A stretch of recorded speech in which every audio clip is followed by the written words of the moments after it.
All right, let's talk about the big one. How do we get to those truly massive next-generation AI models?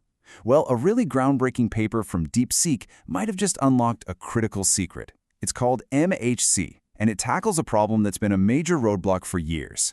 Today, we're going to break down how this new technique could completely change the game for building bigger, smarter AI. So, here's our game plan. First, we'll dig into the fundamental challenge of just building deep networks in the first place. Then, we'll look at the first huge breakthrough, ResNets, and the powerful but kind of unstable idea that came next, hyperconnections. That's going to lead us right to MHC, the stable solution from DeepSeek. And finally, we'll wrap up by looking at why any of this really matters for the future of AI. Okay, first things first. We really need to get our heads around the basic problem that has been tripping up AI researchers for a long time.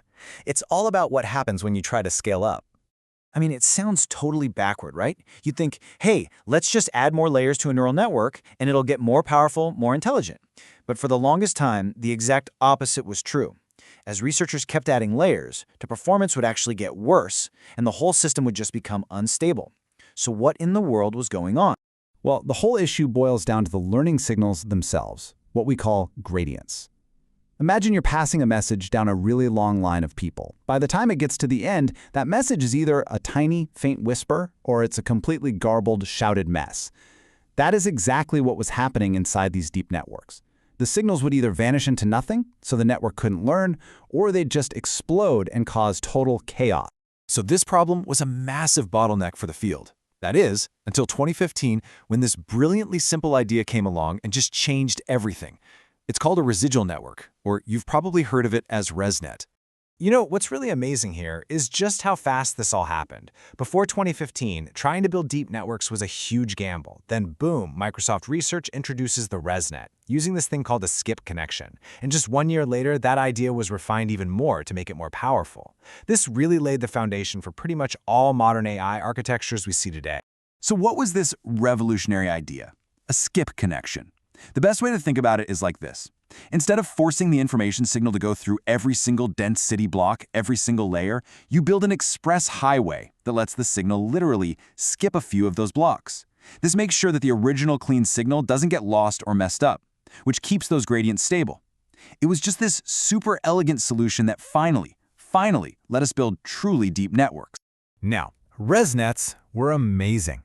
But of course, the community immediately started asking, what's next?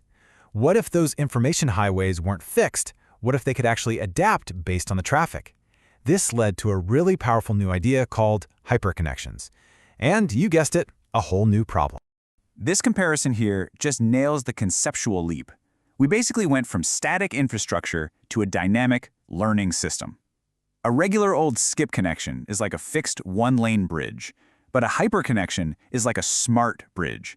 It can open or close lanes, it can change its own strength, all based on what the network needs in that exact moment for that specific piece of data. I mean, that's a huge jump in flexibility. But here's the catch, and it was a big one. This new flexibility created a paradox. If you made those smart bridges too strong, all the information flowing through started to look the same, a problem called representation collapse.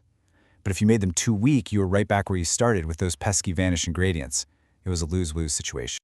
And this is exactly where that new paper from DeepSeek swoops in. They came up with this truly elegant solution to tame these powerful but really unruly smart bridges. Let's get into how they pulled it off. So instead of just letting these connections run wild and adjust without any rules, the MHC technique, and that stands for Manifold-Constrained Hyper-Connections, it imposes a simple but incredibly powerful mathematical rule. It's like giving our smart bridges a perfect, unbreakable traffic control system that just guarantees a smooth flow of information. So that traffic control system, it's all based on this concept, a doubly stochastic matrix. Okay, I know that sounds incredibly complex and math-heavy, but the idea is actually beautiful. Just imagine you have several lanes of traffic. This rule lets you mix cars between those lanes in any combination you want. But, and this is the key, it guarantees that the total number of cars in the system always stays exactly the same. No cars get lost, no new cars magically appear. It is a mathematical guarantee of perfect stability. So the MHC process works in 4 key steps. First, you take that information highway and you widen it into multiple parallel streams. Second, you create a mixing matrix that controls how info is shared between them. Third, and this is the magic part, you use a clever little algorithm to force that mixing matrix to obey that doubly stochastic rule. And the result? You get all the awesome, adaptive flexibility of hyperconnections, but with a mathematical guarantee of stability. It's really the best of both worlds. Okay, so we've got this clever mathematical trick. It creates stable, smart connections. That's cool. But what does this actually mean for building the next generation of AI? When you look at all these benefits together, that's what makes MHC so powerful. It's not just one thing. We're talking faster and much more stable training, especially for ridiculously deep models. We're seeing consistent gains as we scale up. It finally makes the powerful idea of hyperconnections actually practical for the first time. And maybe most importantly, it does all of this without a huge extra cost in compute, making it efficient enough to use in the real world. And this really gets to the heart of it. This is the trifecta that AI researchers are always hunting for. You've got a cool theory, but it's a theory that actually leads to better performance in practice, and it's a practical method that can actually be scaled up efficiently. That combination right there is incredibly rare and so valuable. By solving this really deep-rooted stability problem, MHC potentially just unlocked the door for architectures that are way deeper and more complex than what we've been able to build reliably so far. It basically removes a major scaling bottleneck. So I'll leave you with this to chew on. Now that we have this new key, what doors are we about to open?